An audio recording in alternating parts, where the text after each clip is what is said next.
Nothing kills a relationship quicker than this one thing. And unfortunately, it often goes overlooked. It's a silent killer. It's not the loud arguments or constant fights that kill a relationship. It's this one small thing that can grow into something monstrous that will silently poison your relationship.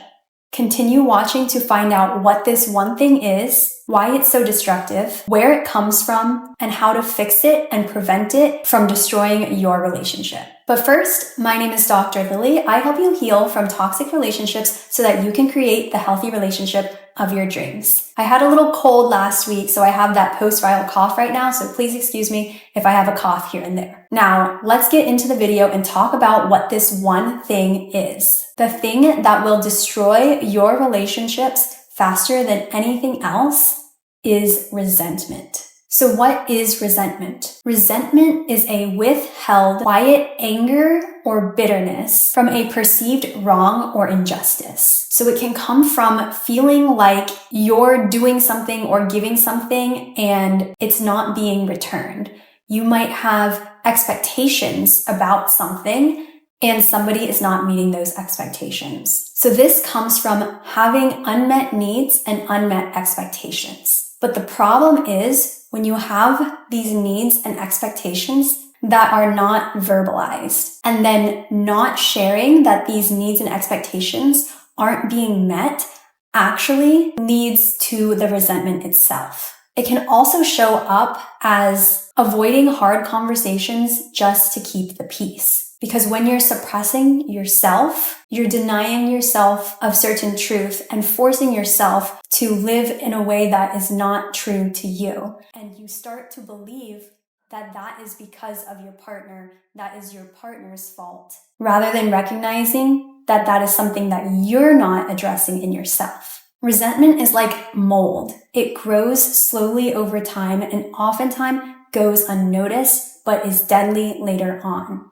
It can start off small, one little thing that wasn't met, one small expectation that wasn't met, and then slowly over time grow and build if that thing has yet to be addressed. And that's when it takes over the whole home.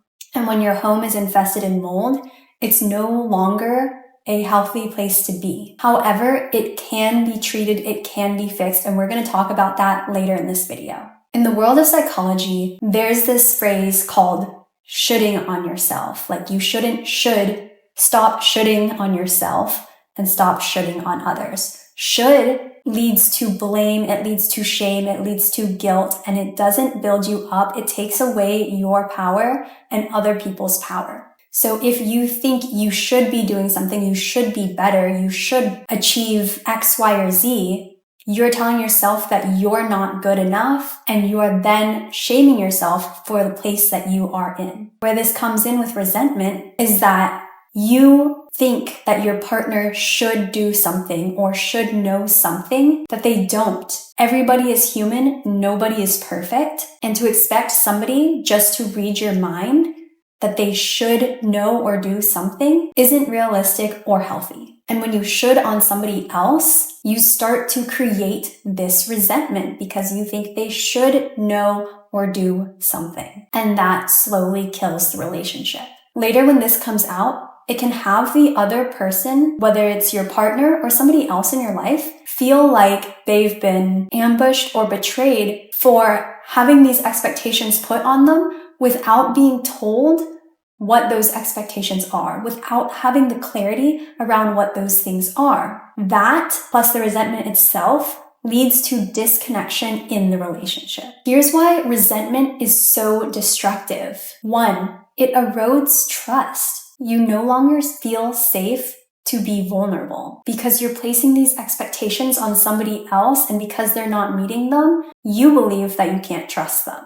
The effect also impacts your partner because they can sense that you have these expectations, or they find out that you have these expectations and you weren't clear about it, and that feels hurtful to your partner. They feel like they can't trust you to be open and clear about what you want and need. 2, it kills intimacy, and this can affect both physical and emotional connection. When you are holding something back or keeping these expectations of somebody else, you're not allowing them into your world to meet you or understand you. And when you're holding this back, it can show up physically as well. You may not be as enthusiastic in your body language, as open or as caring, whether it's innocent or in a more intimate setting. And as long as you're holding something back, you're creating distance in your relationship. And oftentimes, your partner can feel that distance, and intimacy just starts to break away. Because real intimacy and connection comes from being honest and vulnerable and opening up a safe place for you to talk about these things with your partner and for you to be able to work on them together. Connection grows when both people can work on the thing together as a partnership. But connection breaks down if one person or both people aren't showing up for that partnership. When resentment continues to fester and grow, it can later turn into contempt, which is considered one of the 4 horsemen that leads to the end of a relationship, according to Gottman and his research. So what is contempt? When somebody has eroded trust so much and so much resentment has been built up, they can start looking at their partner as being less than, because they have all these needs that are going unmet and all these expectations that are going unmet, that the partner is now viewed as less than to them because they're feeling this resentment around their needs going unmet. But again, the problem is that they haven't shared these needs. With contempt, those small things feel unbearable, and that can lead to the destruction and end of a relationship. For example, if a man leaves his beard hair all over the sink, or a woman always leaves the lights on in the house, it might seem a little cute or endearing at first, like, oh, that's my man, he just makes a mess, but I love him.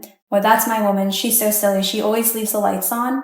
But if we accept that for now, but find it a little bit weird or annoying, and don't mention anything about it, over time, that resentment will build towards those little annoyances or quirks. And that leads to this feeling of resentment. Or let's say one person always does the dishes. Well, they might be happy and fine with doing that for now, but they might get tired of doing it after a while. But their partner might expect that they like to do the dishes or just always do the dishes, and that's just part of it. But if that person who's always doing the dishes doesn't speak up and ask for help, that leads to resentment. But you also have to take accountability for your part in it, because the person who is building up that resentment, they have to share what it is that is bothering them. Otherwise, the other person might completely miss that they need or want something from them. So let's get a little deeper and talk about the real root causes of why we allow resentment to grow and build in our relationships. One, we talked about some unspoken boundaries. We might have past experiences with partners or people in our life and have either expected that person to know or do a certain thing, established some sort of pattern with that person, or created boundaries about what we do or don't want with that person. And we apply that to our next partner or relationship. Maybe we think that it's obvious because we worked on this one thing for a long time with this other partner, but it might not be obvious to your new partner or the new person in your life. Oftentimes, resentment comes because we're afraid to express these needs. Maybe we feel like if we express them, we won't be heard, we'll be shamed or criticized for having the needs. Maybe we're afraid that it will rock the relationship or cause it to be damaged, hurt, or destroyed. But the irony is, by withholding, we're actually hurting the relationship more. It could also be unrealistic expectations. Maybe we're stuck in this mindset of perfectionism, that somebody has to be perfect. That often comes from the desire and need for control. Something must be a certain way. We need someone to show up a certain way because that feels safer or better to us. Expectations, or desiring someone to be perfect, also keeps people at a distance because nobody can be perfect. And by withholding these expectations, everybody is then going to fail or miss it. So therefore, if that ideal version of a partner can't be met, then that also means that you can't be hurt, which feels safer. And usually this is coming from an unconscious or subconscious place. Most of all resentment is driven by subconscious beliefs or fears. Oftentimes, old wounds are being triggered either from past relationships or from childhood. The idea that maybe you don't feel like you're allowed to have needs, you're allowed to speak up for your needs, that if you share your needs, you're going to be let down. It could be fear around conflict or confrontation, about being honest and being vulnerable. Everything your brain and body does is to try to keep you safe. But sometimes that desire to keep you safe actually gets in the way of creating real connection and love. And because this is stored so deeply in your brain, in your amygdala, in your body, it can come from an automatic place. So it takes effort to make sure that these patterns are, one, being recognized, and two, not being repeated. The other reason that resentment can build is because maybe you don't even recognize what it is that you really need. And so you know that something isn't being met, but you don't know how to verbalize that or share exactly what it is.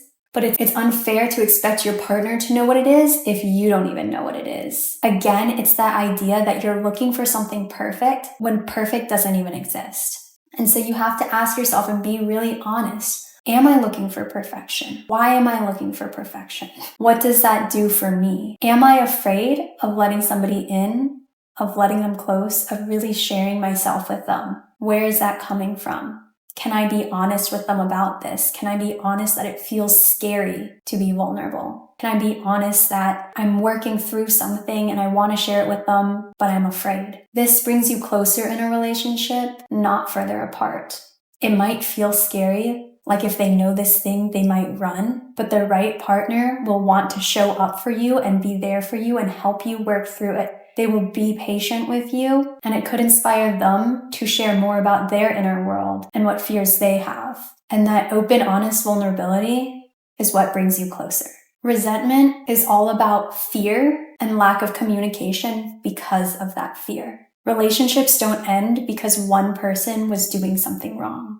Relationships end because somehow a dynamic gets created between both people. But the good news is that means it is workable, it is solvable if both people are willing to show up and put in the effort. So let's talk about how do we overcome and start fixing this resentment. The first step is to acknowledge that there's any resentment there in the first place. Take note. In order to notice if you have or are feeling resentment, you have to tune into yourself and your body.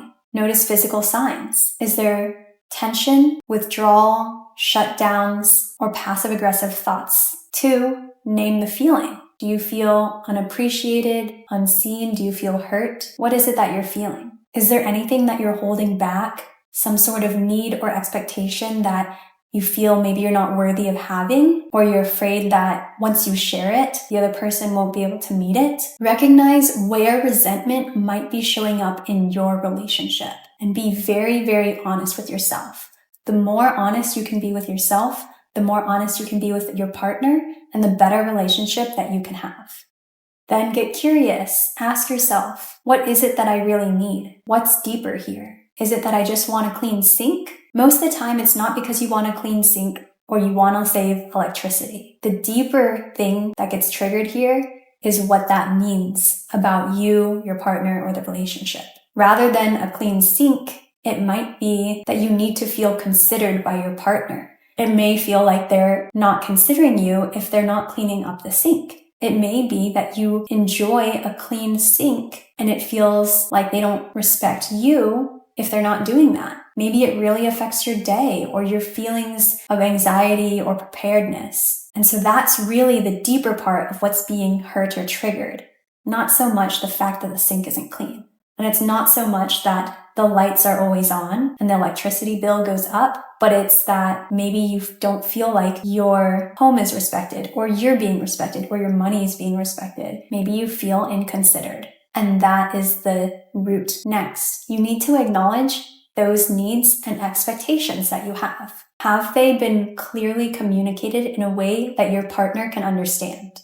Are those needs and expectations realistic? Acknowledge what those needs and expectations are and evaluate, are they realistic? That's someplace where you have to be honest with yourself, because if they're not realistic, then nobody can meet them, and you have to start asking yourself those questions around perfectionism and distance. Then communicate clearly how you feel without being accusatory. Use I statements. Say, I feel sad, hurt, alone. Avoid statements that end in ed, like I feel disappointed, because by saying that means something disappointed you, and that then can make the other person or your partner feel like they did something wrong and shift them into a feeling of shame, and they're no longer open, they're in a defensive state. So use I statements around how you feel. Avoid those statements coming off as blaming or shaming. I'll definitely cover more of this in my apology video.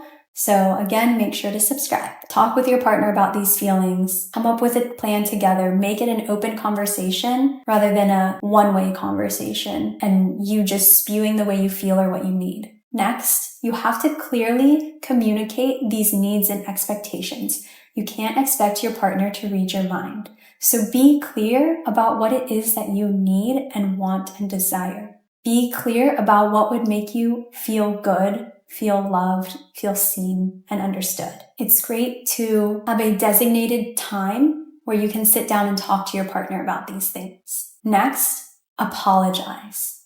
Apologize for having this resentment, for withholding your needs and desires. Apologize for the way that you showed up because of this resentment. Apologies are very important for connection and repair in relationships. I'm going to do another video on that, so make sure you subscribe so you get that video as well. A good apology can really bring you closer, and a bad apology can break you apart. Lastly, create a plan together. Not just one of you, both of you, because that's how you create a real healthy partnership. How can you support each other in meeting these needs, desires, expectations? Let's even get rid of the word expectation, because an expectation often means that there's something that is being unsaid. So get clear on what both partners' needs are and how you can work to show up and meet those needs for each other. Are there some needs that you're relying too much on your partner for that may actually be better attended to through other areas in your life? Are there other things happening in your life that are leading you to have higher expectations or higher needs from your partner? And if that is the case, it's really important for you to recognize that those external factors are affecting your relationship and talk about that together as a partnership. How are you going to move forward so that you both can feel happy and fulfilled and not breed resentment? Lastly, let's talk about prevention. 3 ways that you can prevent resentment from building are 1, having regular check-ins with your partner. These can be weekly, bi-weekly, monthly, every 2 months, whatever you feel is good for you. And definitely schedule one if you feel like there's a resentment building. In these check-ins, ask how you're showing up. Talk about how your partner is showing up. What do you need? What makes you feel seen? What makes you feel unseen? I can do another video on relationship check-ins in the future as well. Number 2, express gratitude for your partner throughout the week. Help them know that their efforts are being recognized and are appreciated. And most importantly, deal with the little things before they turn big. This is why those check-ins are very important, because they give you a regular opportunity to address small things or big things. Don't let something small turn into something big. Resentment is on the person who feels it, not the other partner. Remember that this is a relationship that you chose to be in and are choosing to be in, and you want to maintain and build that connection. Working through resentment is a way to do that. Don't let unspoken grievances destroy your relationship. Relationships take effort, awareness, and accountability. So start today. Review how you feel in your relationship. Take some accountability for the way that you're showing up and anything that you're withholding or expecting of your partner. If you do this, watch that connection return even stronger than before. If you want personalized help and guidance on how to do this, how to apologize, and how to create the healthy relationship of your dreams, Apply for one-on-one coaching. The link is down below. If you found this video helpful, please like, subscribe, and I will see you next time.